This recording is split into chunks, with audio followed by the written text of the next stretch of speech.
Episodio número 2475.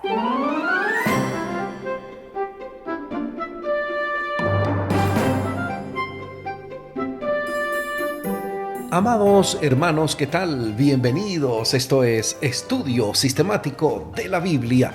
Por la gracia de Dios estamos alcanzando ya este miércoles 3 de mayo, avanzando mi gente, en esta poderosa lección 6, la hora de su juicio. ¡Wow!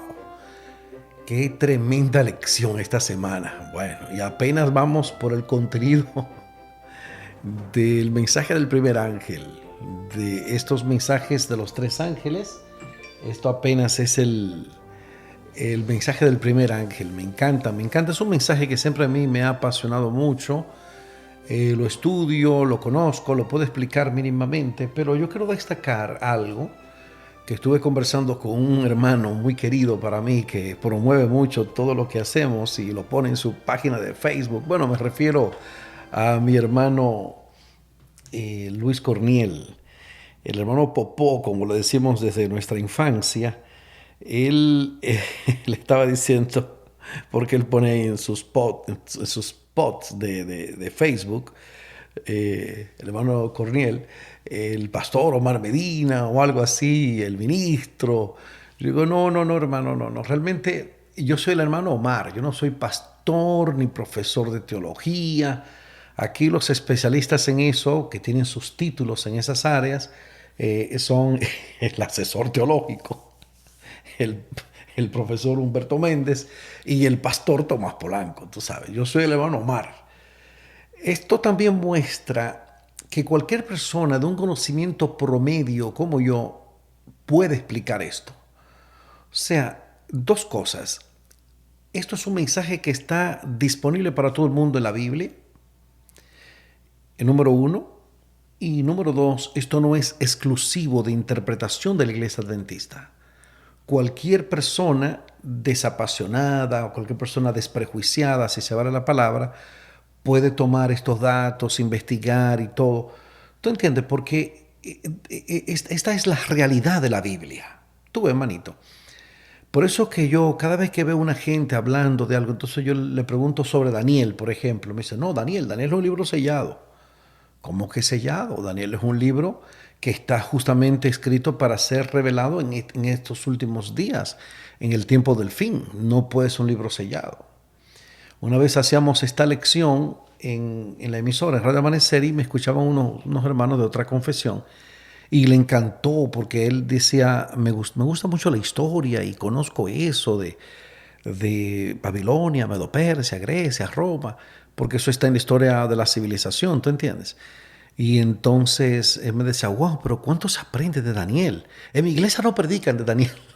Yo le dije, pregúntale a tu pastor a ver por qué.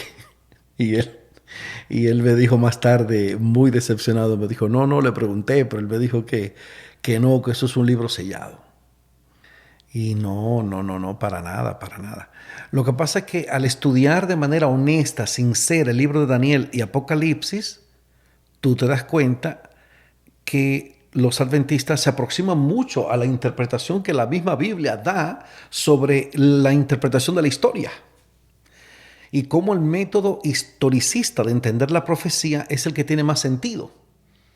Porque esto de Daniel y los 2300 días, 490 años, o sea, todo esto es pura historia. Y el que le gusta la historia y sumar y restar y ver cómo esto se cumple, oye, se la pasa bien porque está en sus aguas. Al que le gusta esto de la historia y la historia de la civilización y demás, mi hermano, esto es un tema fascinante, apasionante, de verdad que sí. Para hoy, cuando se habla de esto de que el Mesías iba a perder su vida, mas no por sí, el Mesías cortado. ¿Ah? ¿Qué te parece? Les invito para que hablemos con nuestro Dios en oración. Nuestro Dios, nuestro Padre, Señor, adoramos, glorificamos tu nombre. Estamos muy agradecidos a ti por la bendición del estudio de tu palabra, porque la Biblia ciertamente, Señor, es un manantial inagotable de estas grandes verdades Capacítanos ahora, Señor, para ir comprendiendo este tema y que podamos afirmar nuestra fe, nuestra confianza, nuestra esperanza en ti y en lo que tú has revelado a la humanidad. En el nombre de Jesús. Amén, Señor. Amén.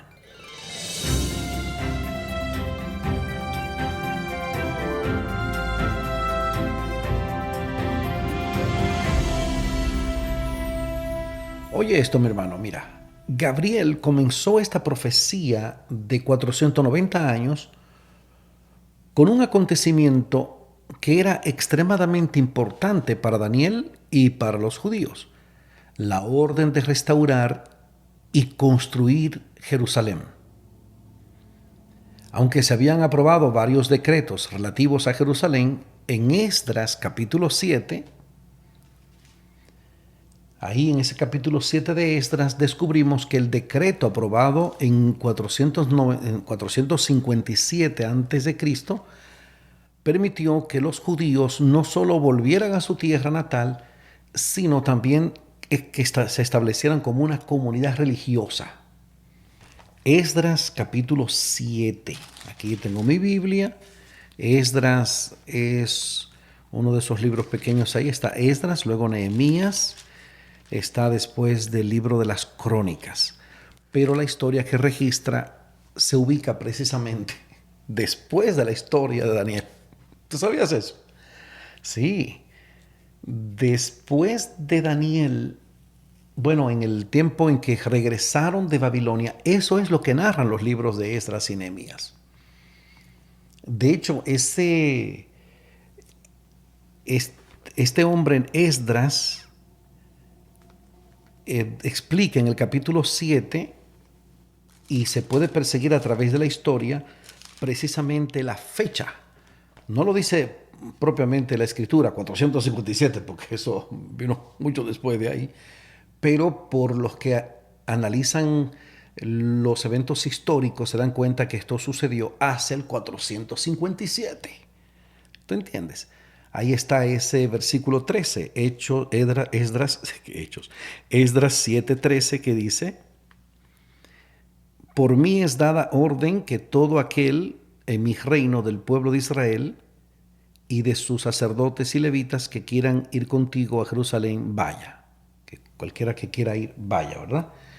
El versículo 27 que dice: bendito Jehová, Dios de nuestros padres, que puso tal cosa en el corazón del rey para honrar la casa de Jehová que está en Jerusalén.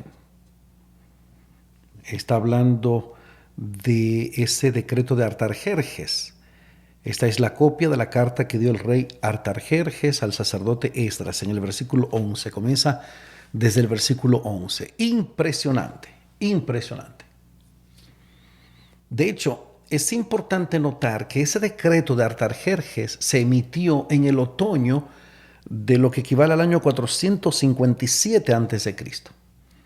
A partir de ese decreto, en 457 a.C., hasta el Mesías, según Daniel, habría 69 semanas o 483 años.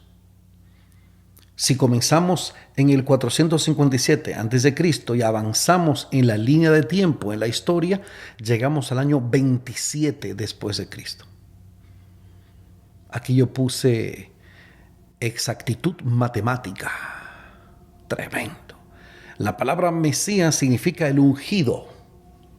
En ese año 27 de nuestra era, Jesucristo, el Mesías, se bautizó. Daniel predijo con cientos de años de anticipación el año exacto del bautismo de Cristo. El momento en que Jesús comenzaría sus 3 años y medio de ministerio. Es una cosa que no suelen inventar los adventistas, Señor. Yo enfatizo mucho eso porque mucha gente con el prejuicio, ¿tú entiendes? Dice, bueno, no, eso está equivocado. Ajá, haga usted su propia investigación y dése cuenta porque que estos son hechos. Esto no son opiniones, ni son pareceres, ni especulaciones, ni improvisación, ni nada medalaganario. Esta es la exactitud de la historia y de los hechos, que es una cosa que no se puede negar, tú ves. Por ejemplo, más tarde lo va a explicar bien el Super Humberto, por eso voy a dejar tiempo, sí, tenemos unos 10 minutos aquí, voy a dejar tiempo al Super Humberto más adelante. Vamos rapidito a una vuelta en el libro de Romanos, en el capítulo 5, versículos 6 al 9, y vamos a compararlo con lo que dice Daniel 9:26. A ver qué grandes verdades se revelan aquí. Vamos a la Biblia, acompáñame. Romanos capítulo 5, versículo 6 al 9 dice, Romanos 5, 6 al 9, porque Cristo, cuando aún éramos débiles, a su tiempo murió por los impíos. Ciertamente, apenas morirá alguno por un justo, con todo pudiera ser que alguno osara morir por el bueno. Mas Dios muestra su amor para con nosotros en que siendo aún pecadores, Cristo murió por nosotros. Pues mucho más estando ya justificados en su sangre, por él seremos salvos de la ira.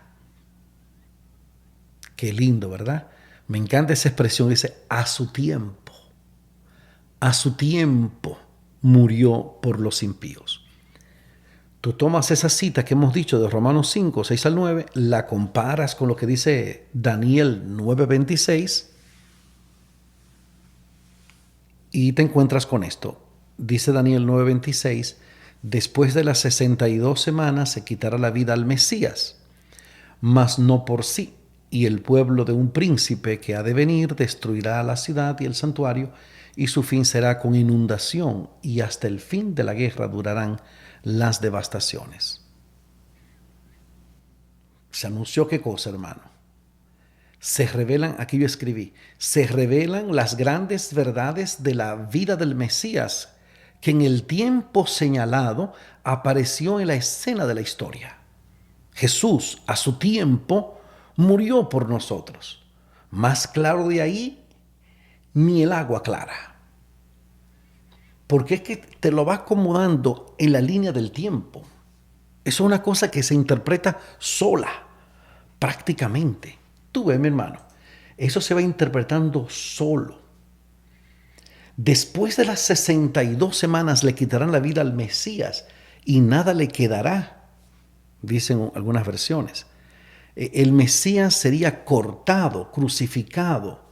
El versículo agrega, nada le quedará. En otras palabras, la muerte de Cristo en la cruz del Calvario fue para nosotros, no para sí mismo, por lo que Pablo pudo escribir, pero Dios demuestra su amor hacia nosotros en que siendo aún pecadores, Cristo murió por nosotros. Esa famosa cita de Romanos 5:8. En Daniel 9:27 leemos que a mitad de la semana, los últimos 7 años, Cristo haría cesar el sacrificio y la ofrenda. A la mitad de esta semana, 70, en el año 31 después de Cristo, Cristo confirmó el pacto eterno con su sangre al morir en la cruz. Y el sistema de sacrificios perdió todo significado profético. Por eso dice que haría cesar el sacrificio y la ofrenda. Perfecto, perfecto, exacto, correcto. Esto hace mucho sentido. Gloria a Dios. 1000 veces gloria a Dios.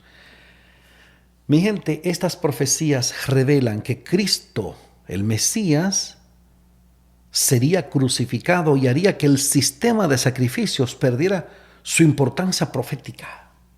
En la primavera del año 31, esas predicciones se cumplieron en cada detalle, exactamente en la Pascua, cuando el sumo sacerdote ofrecía el cordero pascual. Cristo fue sacrificado por nosotros.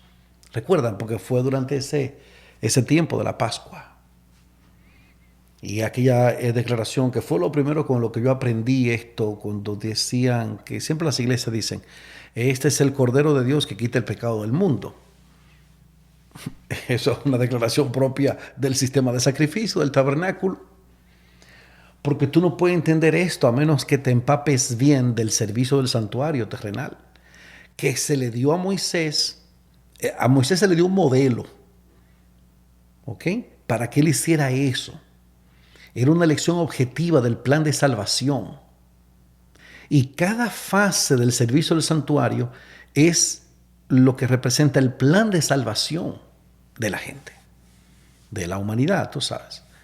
Está este tiempo de Levítico 16 que habla de la expiación, del juicio, la expiación. El mundo está viviendo hoy en el antitípico día de la expiación. O sea, había un símbolo, la expiación, y la realidad es lo que el mundo está viviendo desde 1844 para acá.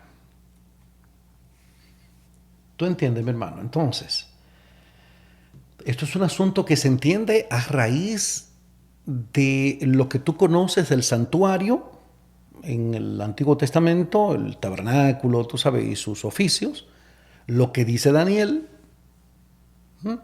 lo que corrobora el libro de Esdras, del tiempo exacto de esa orden de Artajerjes, lo que explica la carta a los hebreos, porque la carta a los hebreos no se entiende si tú no entiendes lo que pasaba en el santuario en el Antiguo Testamento. Y cómo habla ahí de un santuario en el cielo que fue levantado no por mano de hombre. Y Jesucristo como sumo sacerdote. ¡Ey! ¿Tú entiendes? Y lo que dice Apocalipsis. Porque esto es como un paréntesis que estamos haciendo del mensaje del primer ángel cuando habla de que la hora de su juicio ha llegado. Entonces estamos hablando de todo esto porque conecta directamente con el mensaje del Super Daniel. Gloria a Dios. Gloria a Dios. Vamos con el Super Humberto. Tengo así. Ok, sí. Recuerden que esto ya no olvidamos de los 20 minutos. Esto apunta a más tiempo porque esto no se puede explicar en menos de ahí. Vamos con el Super Humberto y la declaración para hoy súper interesante. Adelante, profesor. Ahora nos corresponde considerar lo que tiene que ver en torno al Mesías cortado. En Daniel 9:26 se lee: y después de las 62 semanas se quitará la vida al Mesías, mas no por sí. Las disposiciones del decreto de Artajerje no fueran llevadas a cabo sino hasta después del retorno de Esdras a Babilonia, lo cual ocurrió entre julio y septiembre del año 457. Es a partir entonces de esta fecha que se inician las 7 semanas y las 62 semanas. La forma natural de calcular esta semana es considerándola como que son consecutivas, es decir, 62 semanas, las cuales van a comenzar al final de las 7 semanas. Entre ellas no hay un hiato, sino una continuidad. Esta división hay que componerla como 70 semanas, que serían 7 semanas, más 62 semanas, más una semana que se va a dividir en 2 medias semanas. Esto nos llevaría a nosotros, al final de la semana 69, nos lleva a nosotros al año 27 de nuestra era.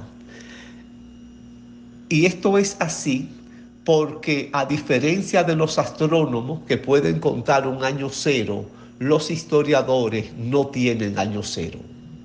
Algunos se han preguntado cómo Cristo pudo haber comenzado su obra en el año 27, cuando el registro que tenemos en el Evangelio de Lucas, en el capítulo 3, dice que Jesús era de unos 30 años cuando comenzó su ministerio. Esto se debe a que cuando se hizo el cálculo por primera vez de la era cristiana, hubo un error de unos 4 años, que es evidente que Cristo no nació en el año 1. Pues cuando Cristo nació, vivía todavía Herodes el Grande. Y Herodes el Grande murió cerca del año 4, antes de nuestra era común. Pero de esto vamos a hablar en el día de mañana, si Dios, ustedes y yo así lo podemos realizar. Después de las 62 semanas, se mataría al Mesías después de este lapso de tiempo y no durante él. Así es que la otra semana, la semana septuagésima, comienza en el año 27, al iniciarse el ministerio público de Jesús, en ocasión de su bautismo, y se extiende más allá de la crucifixión. O sea, pasa del año 31 y llega hasta el año 34, donde se completan los 490 años que, si se iniciaron en el año 457, llegan hasta el año 34 de nuestra era. Entonces ahí están los 490 años que estaban determinados sobre el pueblo de Israel y que concluyen con la muerte de Esteban. Puesto que las 72 semanas o 490 años son parte de un intervalo más largo, que son los 2300 años, y puesto que los primeros 490 pertenecen al pueblo de Israel, entonces, si concluyen en el año 34 de nuestra época, es posible calcular la fecha de su terminación. O sea, ya podemos decir que sabemos cuándo terminan los 2300 años. ¿Cómo así? Pues si a los 34 años le sumamos los 1810 años que nos restan, de los 2330, esto nos llega al otoño del año de 1844, cuando el santuario debía ser purificado. Y eso es un asunto que tenemos pendiente. Gloria a Dios, gloria a Dios. Bueno, vamos a orar por nuestro hermano Humberto y porque permanezca con nosotros por mucho tiempo. De verdad que sí, porque tiene un estilo tan didáctico y en su persona es así también. Yo lo he tratado personalmente, Humberto, y él es una persona, tú sabes, muy elocuente y lo que sabe lo dice de una manera muy llana que cualquiera lo puede entender, tú sabes. Me quedé impresionado con su biblioteca, que era una habitación de la casa donde yo lo visité una vez. Mira, Omar, esta es mi biblioteca. ¡Fua! Un cuarto forrado de libros de todas las paredes. Una persona muy leída, muy instruida, pero muy sencillo al explicar las cosas como estamos viendo aquí. Me he gozado muchísimo las veces que he compartido con el Super Humberto. Saludos a Linda Isabel, su esposa, que nos lo ha cedido en todo este tiempo que le toma hacer estos comentarios y estas investigaciones. Qué bueno, qué bueno. Bueno, vamos finalizando con una práctica que aquí se presenta de lo que dice Marcos 15:38. Oh sí, cuando el velo del templo se rasgó en dos, de arriba abajo. Cuando Cristo expiró en la cruz, dice que hubo un terremoto, algo, y que el velo del templo se rasgó. Eso era una cosa clave del servicio del santuario, del tabernáculo. Tú ves, eso era, imagínate, como la división entre lugar santo, lugar santísimo, y que eso se rasgó. ¡Fua! Dice, teniendo en mente lo que acabas de leer de Marcos 15:38, lo del velo del templo que se rasgó en dos, de arriba abajo, más lo que dice Mateo 3:15-16, que habla del bautismo o ungimiento de Jesús para el inicio de su ministerio. Aquí escribí, gloria a Dios, esa unción del Espíritu Santo en la vida de Jesús, el Mesías, que lo llevó al desarrollo de su ministerio, cumpliendo plenamente la profecía anunciada por el ángel a Daniel. Poderoso, poderosísimo. Todas estas cosas se conectan una con otra, mi hermano. Gloria a Dios. Este es el sentido de la Biblia. Si tú vas a la Escritura para buscar controversia, para buscar complicaciones, polémica, contienda, eso no funciona. Por eso yo no comparto ese espíritu, tú sabes. En mi canal tú nunca vas a ver este asunto, este debate y por allí y por allá. Siempre apunto a lo que sea interesante, instructivo, inspirador. toma esto, tú puedes rebatirlo, aceptarlo, no aceptarlo, pero los hechos son hechos, aunque tú no lo creas. No dejan de ser los hechos. La historia, ¿quién va a contradecir la historia? Explícame. Tú puedes discutir una idea, un concepto, un parecer, una opinión, pero la historia es la historia. Tú tendrías que irte, qué sé yo, una máquina del tiempo, a destruir el pasado, lo que sea. Porque porque ya eso son cosas que han pasado. Tremendo, tremendo. Aquí el tiempo se acabó. Ja, ja, ja, ja. ¿Qué hemos aprendido hoy? Hoy se ha aprendido bastante.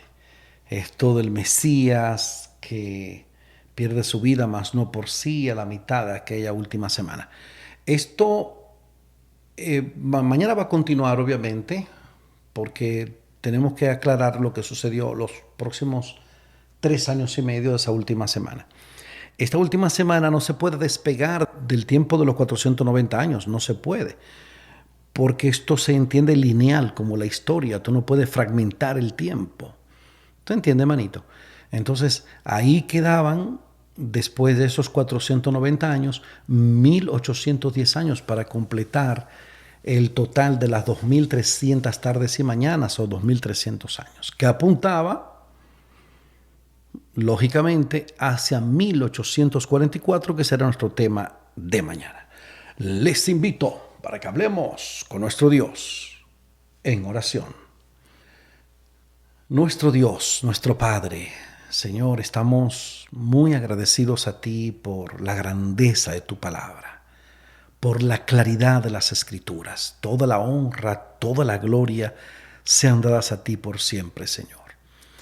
Esto es un conocimiento muy grande que nos habla de la exactitud de la profecía, de esa segura palabra profética que alumbra el lugar oscuro como una antorcha, oh Señor.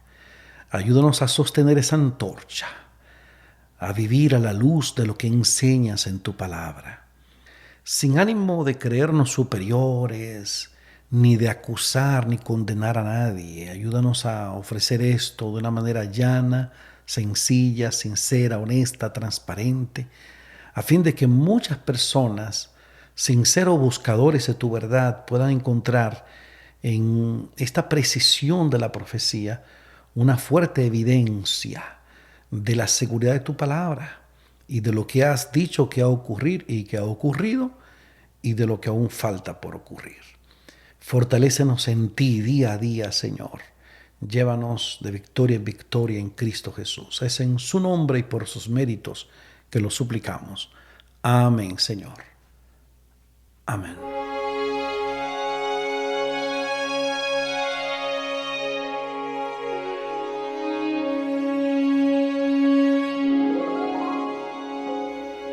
No se pierda para mañana jueves, Dios mediante, el año 1844.